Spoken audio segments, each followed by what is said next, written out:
Well, hello and welcome to ILoveGay today. And we are in, is it sunny Chicago? Is it cloudy Chicago? What do we got going on there? Well, 5 minutes ago it was one thing, and 5 minutes. So for now, let's say it's sunny. But no, this is Casey Tanner, the queer sex therapist. That's That's a right. Yeah, that's a lot. Or actually, my favorite was from your Facebook page, Revel with a Cause. exactly. I know. A lot of people are like, what even is queer sex therapy? And even beyond that, what does queer sex even mean? And so Yeah, often that's where I start, is just breaking that down word for word, because it's a lot of words we don't talk about. yeah. Well, that's when I was reviewing a lot of your webs your social media and so forth, and of course, after a certain point, I was like, I have like 1,000 questions, but no, just in general, like what is it, and how did you get into this? And like, I guess tell us a little bit about your story there. Oh, yeah, absolutely. So I was raised in an incredibly conservative evangelical household. And when I went to college, I actually went to college to be a pastor. I went to a very Christian school. I even had to sign a document that explicitly said, I will not be gay, right? As if we can actually control that. Yep. And so, I was in no way thinking I was going to grow up and be a queer sex therapist. But in college, I started to struggle with my mental health. And I went to, psychiatrists and therapists to try to figure out, what was the root cause of all of this.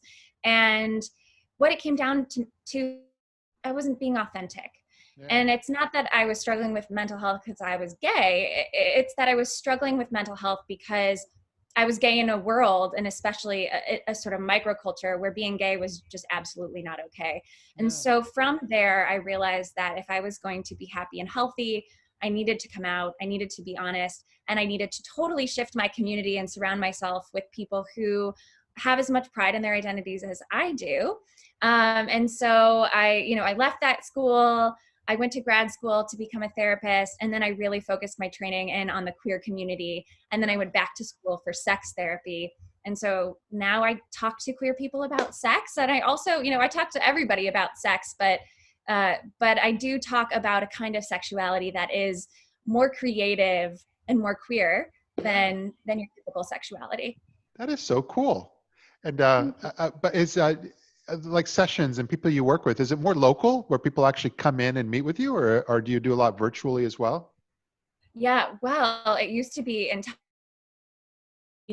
this pandemic hit, and now it's entirely virtual. And I think Yeah. there's a big question mark around where we're headed with that.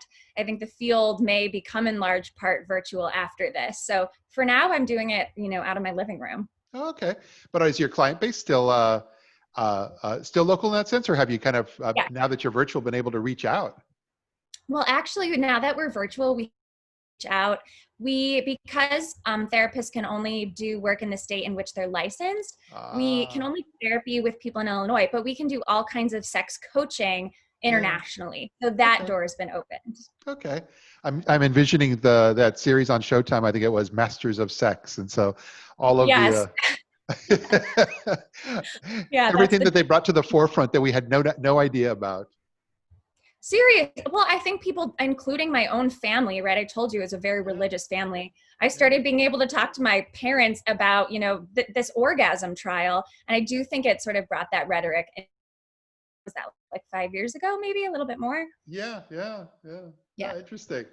But also, I know that through some of our conversations and how we had met was through Out and About CBD, and you're doing work with them as well. Yes. Yeah, so I love Out and About. I'm working with them and in an advisory capacity, Yeah. because Out and About is specifically working with the LGBTQ community. And Yeah. it's coming out of this need we've seen for a long time. Folks, including myself, who are in the queer community, didn't necessarily have the support they needed growing up and coming out. And we do have in our community higher levels of anxiety and mood disorders than our heterosexual counterparts. And it's Yeah. because of this very homophobic world that we still live in. And so what Out and About has said is, look, other companies are making CBD. They're incredibly profit focused. But what we want to do is we want to figure out, how do we speak to this particular community, and with my help, specifically queer women, to talk about how this can be beneficial not only day to day, but specifically in our sex lives, Yeah. which I actually think is ingenious. But it's interesting as you mentioned, talk about anxiety, which I know is a big part with the world of CBD. Um, but also, are you seeing that from the pandemic and quarantine and all that? How's your business, even though it's gone virtual? Is there a whole different world of sexual issues that people have had to come to you with during this pandemic?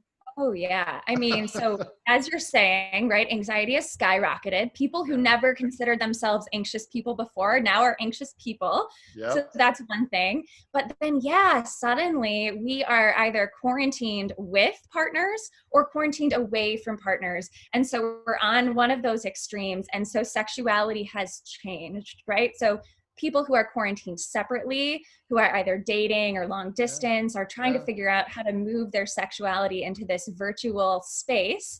But people who are quarantined together are also surprised at how hard it is to find, make time, and want sex Yeah. when you are with somebody all the time. And, you know, I'm not surprised because I know what the research says. It says that fire needs air to breathe, and we don't have air to breathe right now. And Yeah. so our sexualities have been stifled.